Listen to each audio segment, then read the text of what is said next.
खुशियों का बसेरा। घड़ी देखी, 1 बजने को था। जल्दी से गैस के तीनों बर्नर जला दाल चावल व सब्जी एक साथ रख दिए। इधर आटा गूंद सलाद भी सजा टेबल लगा दी। रंजन के आने में 20 से 25 मिनट थे, इसलिए मायके फोन लगा भाभी से बात करने की सोची। खैर, इधर उधर की बातों के बीच ही भाभी ने आवाज लगाई, अभीरा बेटा जरा छोलों का मसाला भून लेना, और हाँ, गैस पर पुलाव के लिए कुकर भी रख देना। मैं अभी बुआ से बात कर आ रही हूँ। माँ, बुआ को मेरा भी नमस्ते कहिए और जल्दी आने को बोलिए।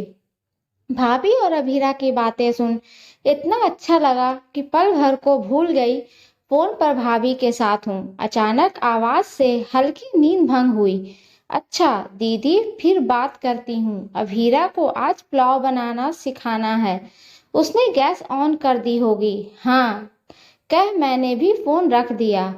दोनों के बीच दो प्यार भरे शब्द सुन बहुत सुकून मिल रहा था। अभीरा पढ़ी लिखी लड़की थी, इसलिए शादी के 5-6 महीने बाद जॉब करने के बाद कही तो ना भैया ना ही भाभी का मन था। किंतु अभीरा के साथ फिर गौरव का भी मन देख दोनों ने जॉब करने की हाँ कर दी। जहां अभीरा को जाना था घर से काफी दूर था, करीब 1.5 से 2 घंटे जाने और उतना ही आने में समय लगता। घर आकर इतना थक जाती कि किसी काम को मन से ना कर बस निपटाने की सोचती। वीकेंड जरूर मिलता, तब या तो अपने रूम की साफ सफाई या फिर कपड़ों की देख रेख में समय बीत जाता, और जो बचता भी तो दोनों संग संग बिताना चाहते। जो जरूरी भी है, ऐसा नहीं था अभीरा घर के लिए ना सोचती हो, मगर ऑफिस आने जाने की वजह से इतना थक जाती कि जरूर कार्य के अलावा बाकी सब बेकार लगने लगता। चाहकर भी परिवार के लिए कुछ ज्यादा करने के लिए स्वयं को असमर्थ महसूस करती। इधर भाभी को भी लगता अभीरा नौकरी ना कर उनके साथ घर में रहे। इन कुछ महीनों में साथ रहने की आदत जो हो गई थी, सब कुछ ठीक ठाक सा ही चल रहा था। मेरी अक्सर ही भाभी तो कभी अभीरा से बातें होती ही रहती, किंतु पहले जैसा अपनापन या लगाव न झलकता। चाह कर भी बेवजह आई दूरी मिटाने में खुद को बेसहारा महसूस कर रही थी। सोचती भाभी को कहूँ अभीरा के साथ जैसे पहले रहा करती वैसे ही रहें, प्यार में कमी ना आने दें। उधर अभीरा से कहने की सोचती 2 घड़ी बैठ उनके मन को जाने और उनकी सुने, लेकिन कुछ कह अथवा समझा ना सकी। रात दिन यही सोचती रहती, कैसे अभीरा और भाभी फिर से पहले वाली माँ बेटी बन जाएं। बस इसी उधेड़ बुन में लगी हुई थी कि अचानक देश में लॉकडाउन की स्थिति हो गई। कुछ दिन तक तो समझ नहीं आया यह क्या हो गया। हर कोई अचंभित हो सोचता ही रह गया। खैर, धीरे धीरे इस नए जीवन को जीने में सभी अभ्यस्त होने लगे। एक नए ढर्रे में जिंदगी फिर गुजरने लगी।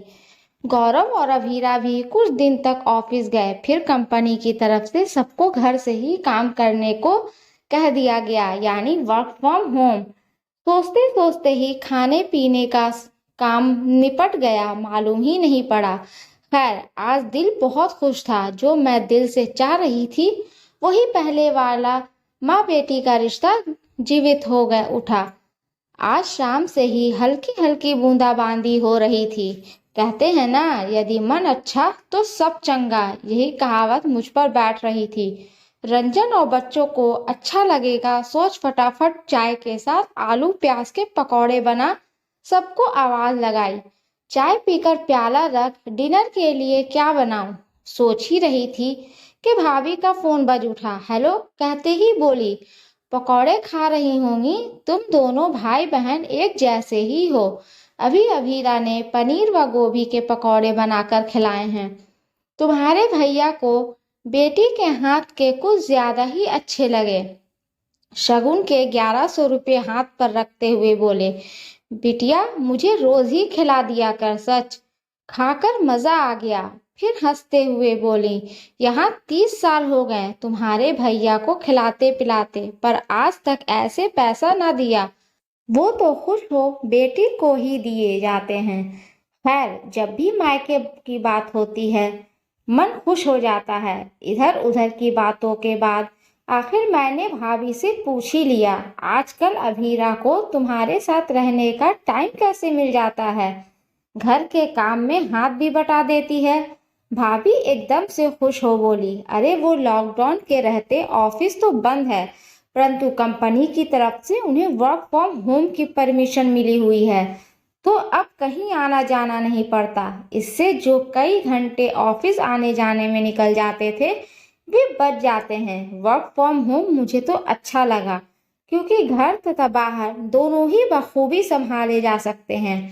काम का समय सुबह 9 से 6 का होता है, तो फिर शाम को जल्दी फ्री हो जाती है। इसके अलावा ब्रेकफास्ट व लंच टाइम में भी ऑफिस का काम कुछ देर के लिए बंद किचन में आ हेल्प कर देती है। दोस्तों, अगर ये स्टोरी आपको अच्छी लगे तो प्लीज़ इसे लाइक करें, शेयर करें एंड सब्सक्राइब करें।